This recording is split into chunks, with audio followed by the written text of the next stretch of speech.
Bila saya pakai, saya pergi training untuk latihan, Cikgu Yusof bagikan tim. Kira masa tu siapa pakai Fung Kiong tu kira dah top lah tu. Itu memang dah top lah.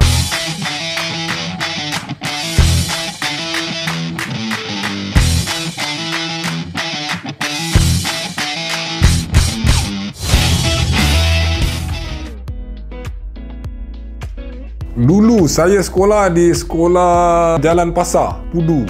Masa tu saya main-main bola untuk wakil sekolah pun suka-suka je. Masa tu darjah 6. So selepas tu saya berpindah ke sekolah menengah Jalan Cochrane. Saya tahu masa tu kita ada bintang-bintang hoki kita dekat sana. Dan dalam masa sama saya berminat mewakili sekolah. Saya datang pada satu petang tu yang diketuai oleh Cikgu Yusof dan Cikgu Asnan. Jadi saya pun turun untuk menjalani latihan. Ramai pemain-pemain budak-budak Cochrane. Lepas tu masing-masing ada boot. Diorang ada boot lah, macam-macam boot diorang ada yang canggih-canggih. Saya tak ada boot. Saya pakai boot Fung Kiong. Saya pakai Fung Kiong. Dalam masa sama saya datang dengan stokin color, tak silap saya lah, stokin color hijau satu, lepas tu yang sebelah color kuning, tak silap saya. Dua stokin yang saya ada. Saya budak flat. Terus terang saya cakap, saya tak ada orang cakap mewah. Bila saya pakai, saya pergi training untuk latihan, Cikgu Yusof bagikan tim. Kira masa tu siapa pakai Fung Kiong tu kira dah top lah tu.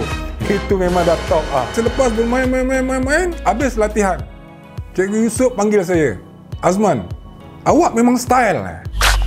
Styleku 100, email ke DJ semua upload masuk 100. Saya cakap, "Bergaya apa cikgu?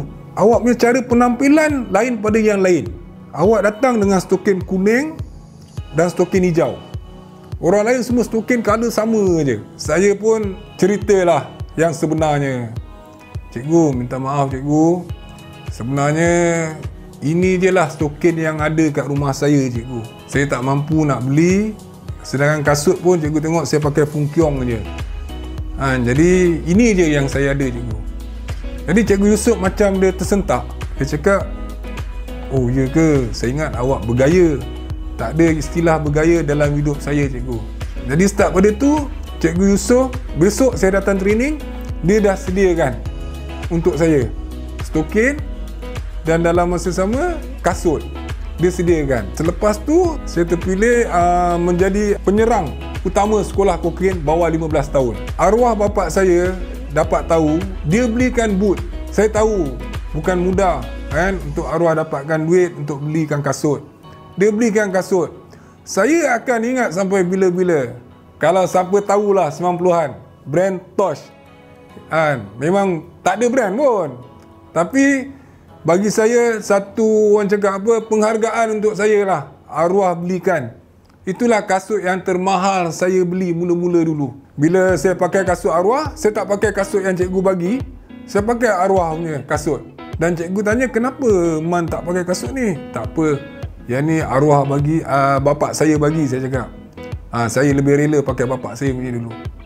Sehinggalah saya mewakili pasukan Cochrane bawah 18 tahun dan kita orang juara zon Pudu dan seterusnya menjalani latihan pemilihan Piala Rahman. Dulu ada Piala Rahman, Piala Razak ada. Sekarang mungkin tak ada kot. Saya pun tak tahu lah. So saya pergi menjalani latihan Piala Rahman yang akan bermain di Kedah. So bila dalam latihan tu saya terpilih. Start pada itulah saya pergi all out. Training yang arwah arahkan tu saya lakukan setiap hari. Sehingga di Kedah, first game saya reserve. Saya tak diturunkan. Tak apa, saya tak ada masalah. Sebagai pemain bola sepak, kita kena sedia. Tak semesti kita terus main. Kita tewas dengan, saya pun dah lupa tim mana. Second game saya diturunkan. Masa ni saya ambil peluang, saya all out. Saya menjaringkan 2 gol dan kita menang. Pasukan Kuala Lumpur menang. Start pada situ, bermulalah era saya daripada sekolah Cochrane ke Piala Rahman, ke Piala Razak dan terus ke Piala Presiden. Karier saya di sekolah menengah Jalan Cochrane. Saya memang terhutang budi lah dengan dia kerana selepas dia tahu apa yang berlaku dekat saya, dia sendiri ambil inisiatif dia belikan stokin, dia belikan kasut, dan dalam masa sama dia ada bagi duit belanja untuk saya untuk pergi latihan kan. Dan setiap kali latihan, bapa saya sendiri, arwah sendiri akan hantar. Kalau dia tak hantar, Cikgu Yusof hantar. Jadi momen saya lah dengan Cikgu Yusof, Cikgu Hasnan ni dah jadi akrab seperti anak kerana dia tahu kemampuan saya untuk ke depan. Dan saya ni seorang yang mengikut arahan.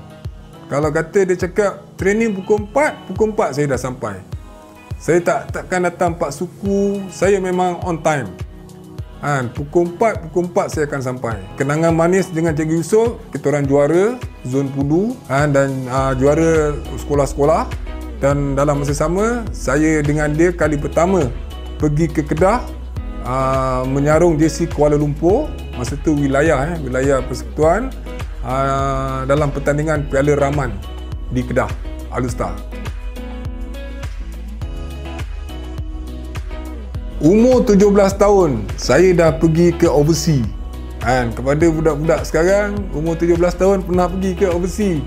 Tapi taklah jauh, Singapura je. Piala bola sepak ASEAN bawah 18 tahun di Singapura. Jadi masa tu satu kebanggaan untuk saya. Saya jadi macam teruja. Ni first time ni nak pergi ni.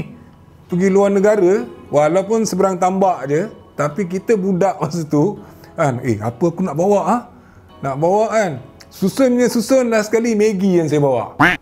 Tak ada apa. Itu je yang saya mampu bawa. Dan duit belanja daripada kocek keluarga saya ingat dalam 200 duit Malaysia. Itu pun mak saya bagi, arwah bagi, kakak saya yang bantu. 200. Okey, kita boleh bayangkan perjalanan pertama saya RM200 ke Singapura. Jadi apa yang boleh saya beli di Singapura? Tapi matlamat dia yang penting saya beraksi di Singapura, peringkat sekolah-sekolah ASEAN ni saya cuba beri yang terbaik. Dan selepas tu coach saya adalah M. Karatu. Dan dia pun terkejut. Sebagai pemain, dia cakap, you boleh pergi jauh. Tetapi you kena usaha lebih. Jadi saya sendiri, bila dengar kata-kata daripada seorang jurulatih, mengambil inisiatif yang saya akan terus bekerja keras untuk menjadi seorang pemain terkenal satu masa hari nanti di Malaysia. Piala ASEAN di Singapura, perlawanan pertama bertemu dengan Hong Kong. Pasukan Malaysia berjaya menewaskan pasukan Hong Kong masa tu 2-0 tak silap saya. Dan gol-gol Malaysia dijaringkan oleh saya. Sekarang semua dah dengar sejarah abang di sekolah. So video seterusnya bagaimana abang main dengan pasukan Kuala Lumpur. Subscribe channel The Azman Adnan.